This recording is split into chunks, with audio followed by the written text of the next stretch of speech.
Hi, friend. Welcome back to the Do Cool Shit podcast. I'm Meryl, and today we're going to be talking about motivation. This is such a huge topic in health and fitness. It's talked about all the time, and it is a topic that I used to be wrong about a lot of the time, self-admittedly. This is something when I started to do more research in and use this more effectively with the people I work with. Game changer. So we're going to be talking again all about motivation and how you can harness it. A lot of the time people ask me like, hey, I'm lacking motivation. How can I get more of it? Or how do you stay so motivated? These type of questions. And the truth is that motivation is always there. You are always motivated all of the time. Your motivation may just be directed towards different things. It may be directed towards something else versus the thing that you're wanting it to be directed towards. Maybe you're motivated to stay comfortable, to avoid discomfort, to stay in the familiar. So the real question isn't how do you stay motivated? It's what you're motivated by and where that motivation comes from. First, I feel like I got ahead of myself. First, I want to go back and define what motivation is. Very simply, motivation is what moves people to action. And the really cool thing about being a human is that humans tend to want to explore, understand, gain mastery. And I'm going to assume that because you're here, you're aiming to expand and grow and develop and evolve. And we're going to be talking about how you can do that. Again, focusing on what energizes and gives direction to your behaviors with motivation. And this is just so freaking helpful to remind yourself of when it comes to your life, when it comes to your motivation, because you have everything you need inside you. So we're going to dive into focusing on what energizes and gives direction to your behaviors. There's no such thing as someone who is not motivated, who's just not motivated. There's just people who are motivated by different things. So, fun fact, there are different types and sources of motivation. It's not about having more or less or not enough or having the wrong type of motivation. There's different types, different ways of being motivated, and they all have power. And this is part of something called the self-determination theory. And I'm going to break this down. I'm going to try to be very clear and concise and kind of simplify it. So there's a couple parts of this. And one part of this is that motivation exists on a spectrum and it's something that develops. And I'm going to get a little bit further into this later in the episode, speaking about the spectrum of motivation where it goes from a motivation to intrinsic motivation. Specifically, I'm going to be talking about extrinsic motivation since people who are motivated don't give a shit, and that's not you because you're here, right? So it is something that develops. Another part of this is that social environment matters. For example, this is something where this is different for different people because different people have different life experiences. So let's say that someone is intimidated by stepping into the gym. That person has a history of feeling excluded or bullied in group settings, even if this goes back to like recess at school. So motivation to go into the gym, which is full of other people's, may be really low. we can change that. We can develop motivation when we take that into consideration. Individual differences impact motivation. Again, people have different backgrounds, experiences, different traits, different tendencies. And a lot of developed like self-beliefs can also go into this. An example of this is, I'll use myself, is when I first started my fitness journey, I was essentially told that I was bad at squatting. And that was because I was taught to squat in one very specific way. If you don't know what I look like, my legs take up 2/3 of my body, and I have very long femurs, and my body was just not made to squat in that specific way. But I didn't know that. I just thought at that point that I was bad at squatting. And so that caused me to not be motivated to squat. I didn't want to develop that skill for a really long period of time. And when I had some more realizations in that area, then I was able to develop my motivation within that. And then there's basic psychological needs. So I talked a little bit about these with Lauren on our episode together. The 3 basic psychological needs are autonomy, competence, and relatedness.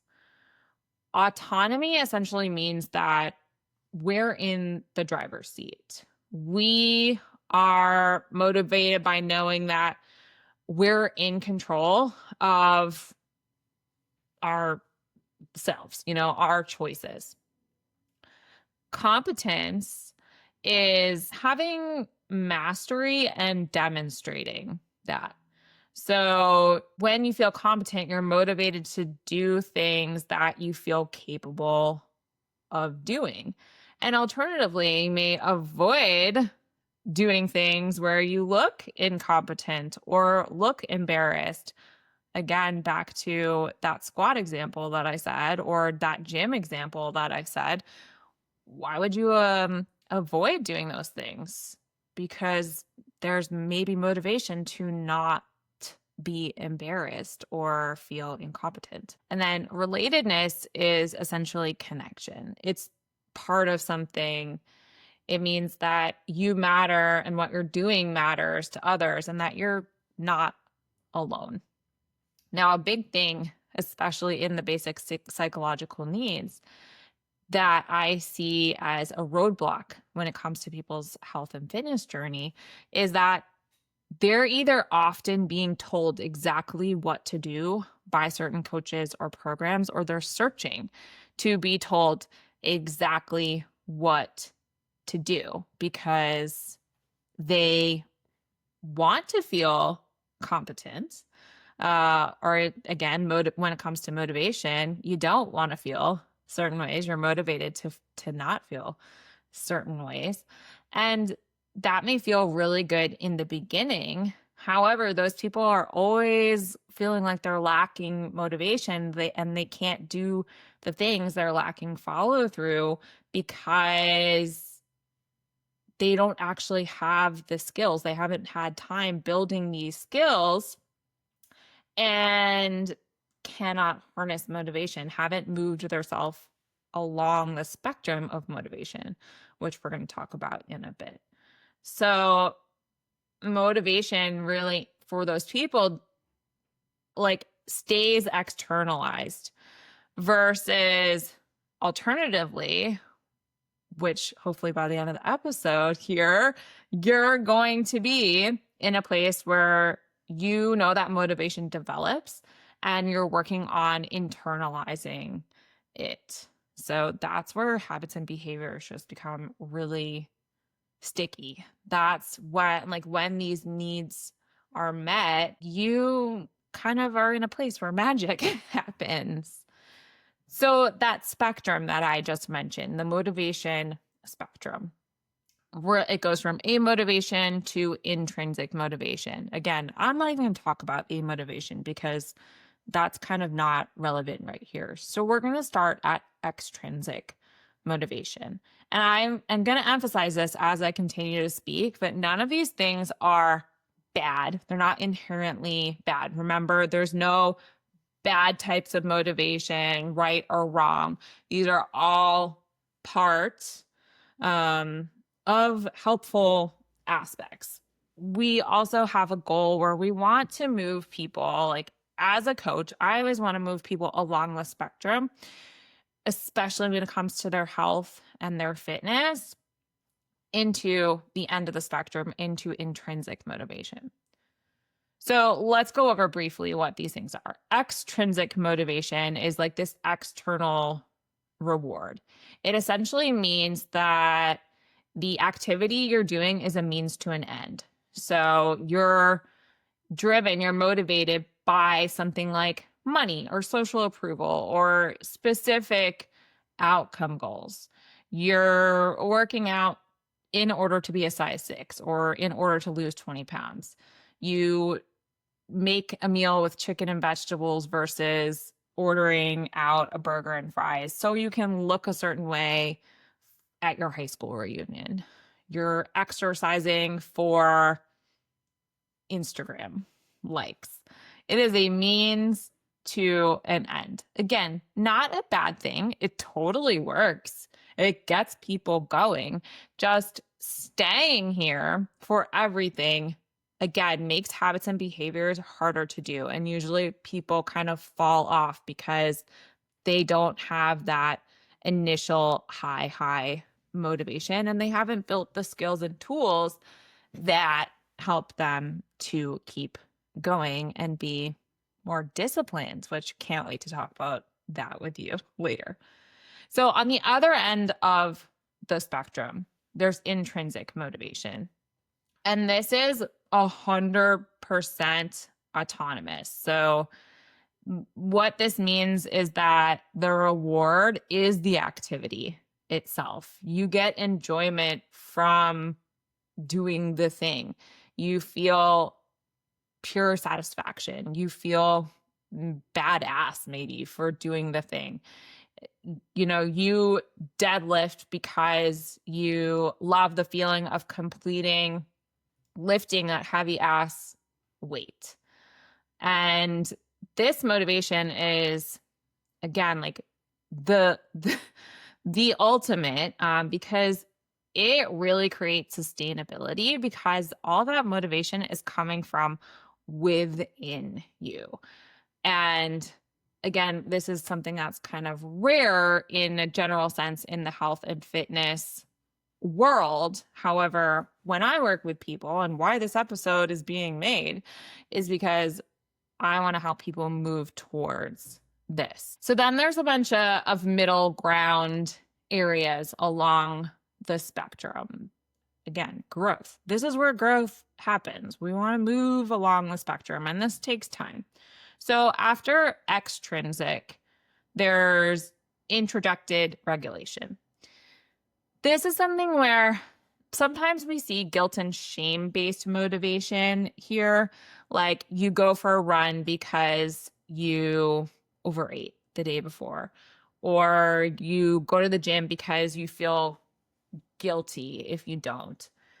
But sometimes there's also things where like you go for a walk because you know you'll feel better later. Oftentimes there's feelings of the I should do this, or I'll feel bad about myself if I don't. And, you know, these things, again, they work. They can be really big motivators to do things. They're not inherently bad.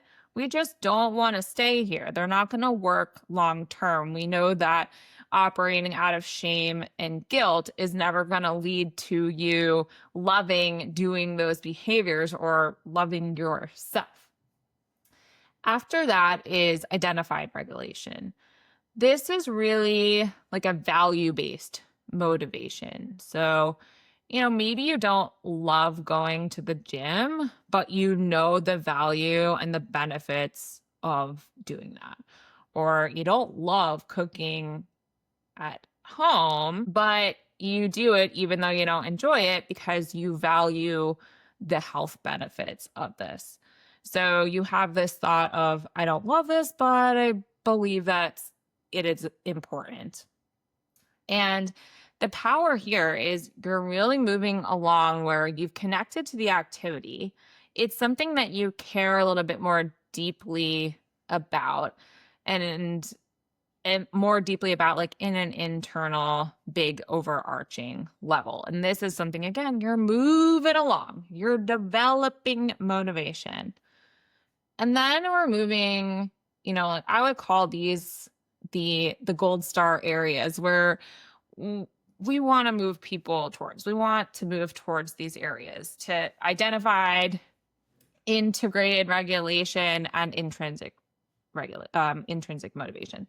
So the integrated is like an identity-based motivation.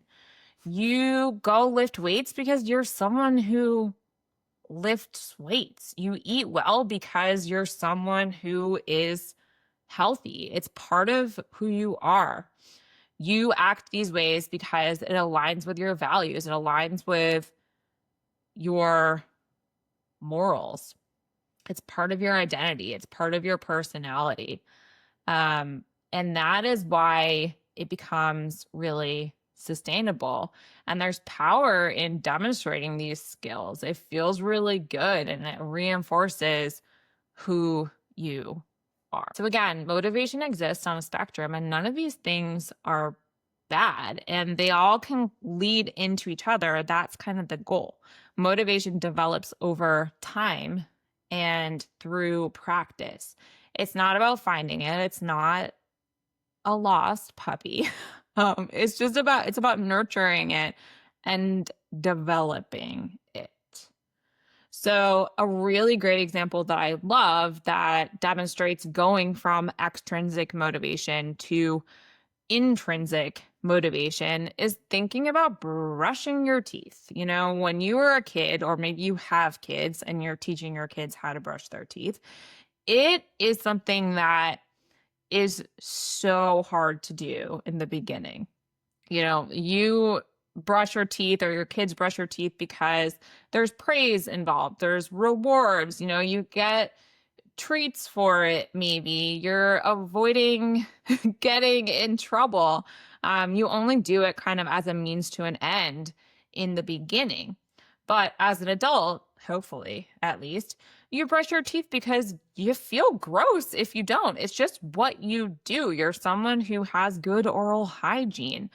So you brush your teeth every day, hopefully twice a day. You know the value of it. That is something your motivation when it comes to brushing your teeth developed.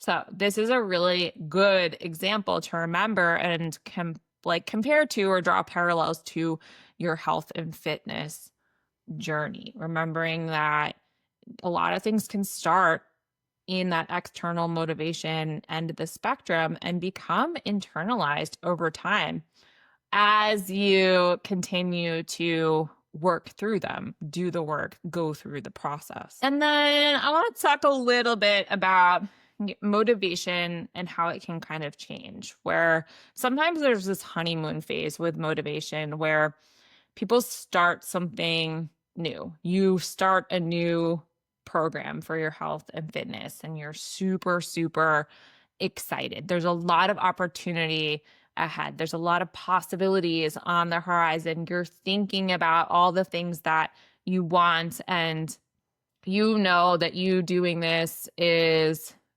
going to help lead to that. And then, and even more immediately, you may feel amazing. You may feel very different. You may really, really like it. And then you start to do things. And a lot of this is so interwoven into mindset as well, where if you've been operating with an all or nothing mentality, like that is very interwoven in this as well, and not going to deep dive in that right now. But when you start to do things and maybe you mess up, or you realize that it's challenging, this takes work, this takes effort, you start to wonder if it's worth it you're like, oh, this like doesn't feel really great. There's a lot of delayed gratification that can happen when it comes to like these big goals, which is why we want you to focus on the process and that growth and the small things within it. So oftentimes there's a lot of self-sabotage that can happen in there, and then people can fall off. So this is also something to remind yourself of, that high motivation that's there when you first start something. This is where I would not expect that to be there the entire time. Remembering that motivation looks a lot of different ways, and you being able to kind of identify where it's at, remind yourself expectation wise that it's not supposed to look one certain way, and kind of using the tools that we're going to go through in the rest of this episode to help you stay in it. That's really, really big. How to build sustainable motivation. Feeding your basic needs, feeding those basic psychological needs, building autonomy. Give yourself choices. This comes with a lot of flexibility versus rigidity. Thinking about like, hey, do I want to work out at home today, or do I want to go to the gym? Or you know what, like today is really, really packed. I could go to the gym and crush a 20-minute session because I can't do 40 minutes, or I could push the gym session to tomorrow. Give yourself choices in this. Set your own goals. Don't look for the answers from someone else, and don't do something because like someone else wants it, or people pleasing type of things in here. Do things for yourself. Set your own goals based on you and what you want, and understand why that's important to you, why you're doing it. Understanding that deep why is huge here, so that you can connect your actions to something deep. That will always stir up motivation. If someone tells me that they want to lose weight because they want to look good at their high school reunion, okay, like that might happen, but what's going to take them past that high school reunion point? Versus if someone's like, I want to lose weight because I want to be a more capable parent. My parents weren't able to move around with me, and I don't want that to be the case for my life and my children. That's a very, very deep why, and will very often help push people through the times that are really challenging. Building competence, starting with small wins. You have to build evidence for yourself, for your brain, that you can actually do this. So lower the barrier of entry. Start with like some mini goals that are manageable and build upon that. Track progress. Document your growth, like in actual concrete ways. Learn throughout all of that. Remember, developing your skills, developing your knowledge, expanding upon what you're building in your confidence and in your competence. This is going to be really big. And then building relatedness. Find your people, join communities, build communities, work with coaches, find workout partners, share your journey on social media. There's a reason why so many people do that. Having support of and encouragement from others is huge. And then another thing that you can do is help others. Share what your experience is. Go up to someone in the gym and ask them if they need support, or tell them that they're doing a good job complimenting other people. This actually helps reinforce your own motivation. We just really need to learn how to create conditions for motivation to flourish. Remembering that persistence is a really big thing here. Sometimes the word consistency trips people up. So I really like to use the word persistence because persistence is what moves you through that spectrum of motivation.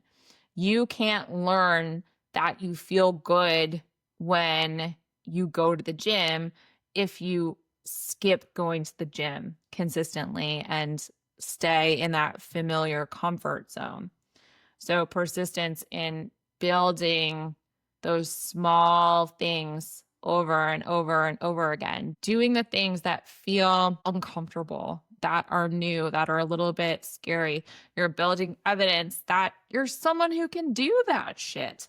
And that is going to be a necessary factor when it comes to really being able to harness motivation. All right, I'm going to go through a list of some other very practical builders of motivation.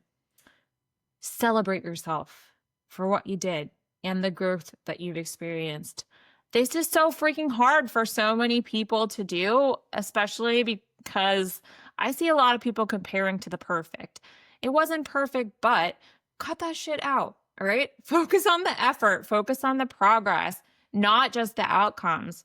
Focus on the things that you're doing now that you wouldn't have done in the past or that you didn't do in the past. Acknowledge your small wins, the shift in how you're behaving, the shifts in how you're thinking, maybe how things feel a little less hard to do.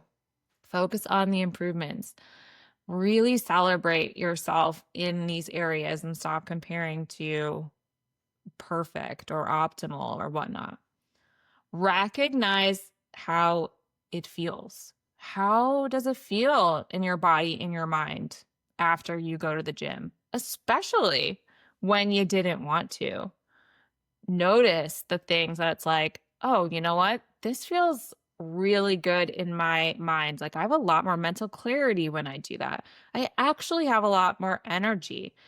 I've been going to the gym for 4 months now, and I feel so much more confident when I step into the gym, when I do squats, when I ask if someone is done using their weights. Recognize how it feels, especially, I'm going to repeat this, especially when it felt hard or you didn't necessarily feel like doing the thing to begin with. Identify the meaningful outcomes. So really connecting your actions to what matters to you. What are your priorities? You know, the physical changes are definitely part of this. However, I'm also going to encourage you to look beyond that to your life improvements.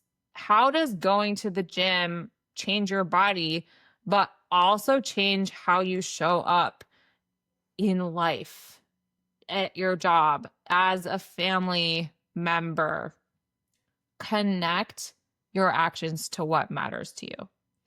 See the ripple effects. Notice what else you're accomplishing while building these habits. See how this transfers to other areas of your life. Notice maybe how the other people in your life are taking note and starting to change how they operate in a more positive. Again, highlighting your choice. This is such an important thing in here. It's not, I have to do things. You're choosing to do things. No one's forcing you. You always have choice in every single thing you do. Like, seriously, you do. And reminding yourself of that is helpful when it comes to your autonomy.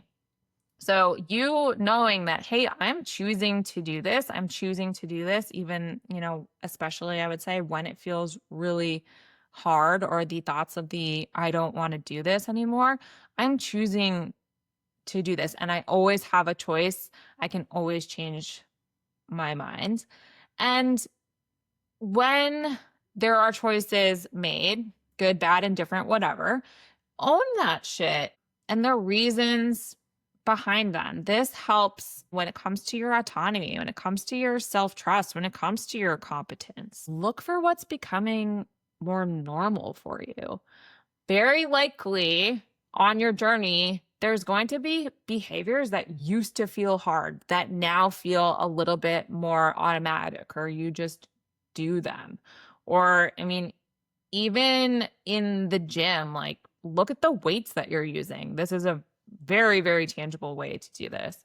And celebrate the identity shifts that have occurred as part of that. And you know that I couldn't make this episode without discussing motivation versus discipline. The never-ending argument, especially in the health and fitness world. You'll very often hearing, especially big people, big influencers, coaches, etc., talking about how it's all about discipline, motivation is waning, don't rely on it, don't wait for it. But the thing is, and this is something that I used to say too, like remember in the beginning when I said I got shit wrong, I also was like, oh, motivation is bullshit. It's not. It's not. It's really important when it comes to behavior change. And noting that discipline and motivation are not opponents. It's not either or. Discipline actually is a type of motivation. They are partners. They are interwoven. Discipline is intrinsic motivation for long-term outcomes over short-term comfort. People who are disciplined are motivated by the people they're becoming, not just by the people they are right now or how they feel right now.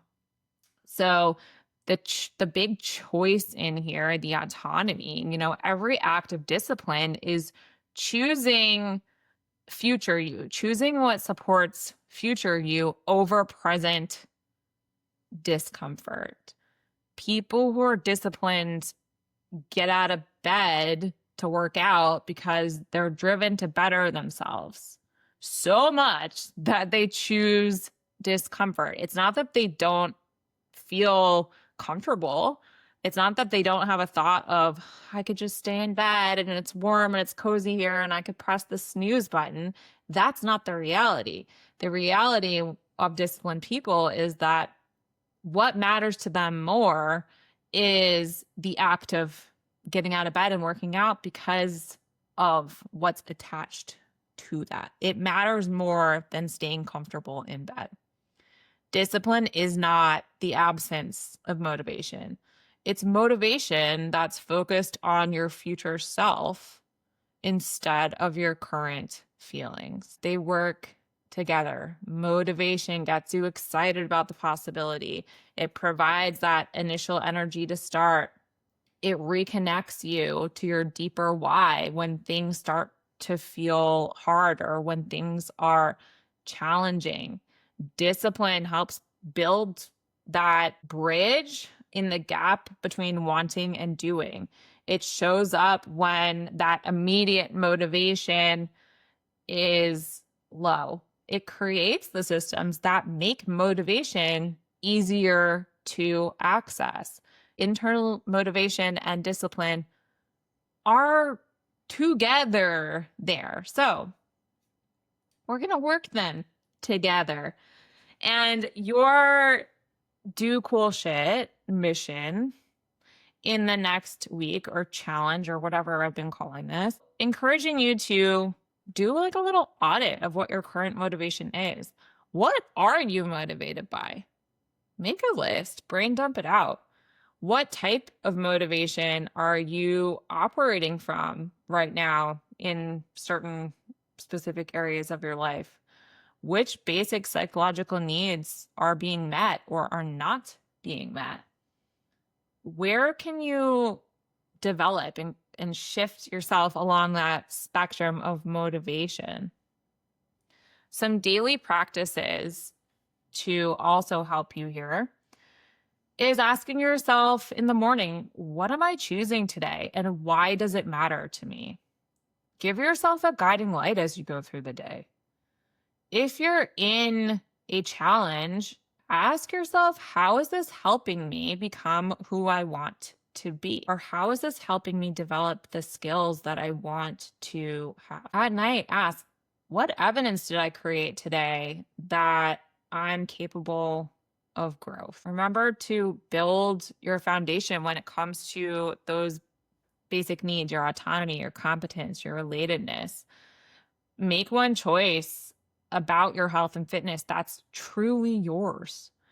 Focus on getting better at one specific skill. Connect with one person about your health journey and what you are doing. If you've struggled with motivation before, welcome to the club. You're a human, and that's what humans do. And now, hopefully, you have a better understanding that it's not that you're unmotivated. It's just that you're motivated by things outside of yourself, or you're motivated by things that kept you comfortable instead of things that aligned with where you want to go or who you want to become. And when it comes to, waiting for motivation to start, I will say that action is necessary. So take action and build the motivation as you do that. Motivation will build when you give it conditions to flourish. So go do some cool shit this week. Remember, when it comes to motivation, that you already have everything you need inside of you. And it takes you doing, learning, navigating obstacles and challenge, and being aware through it all. As always, I appreciate you being here, and I am excited to continue growing through the podcast, continue doing cool shit with you. If this was helpful for you, give it a share, give it a like, recommend someone else listen, reach out to me if there's anything specific that was helpful for you, or you have any questions, or you just want to chat. I would love to do that. And in the meantime, I will catch you next week.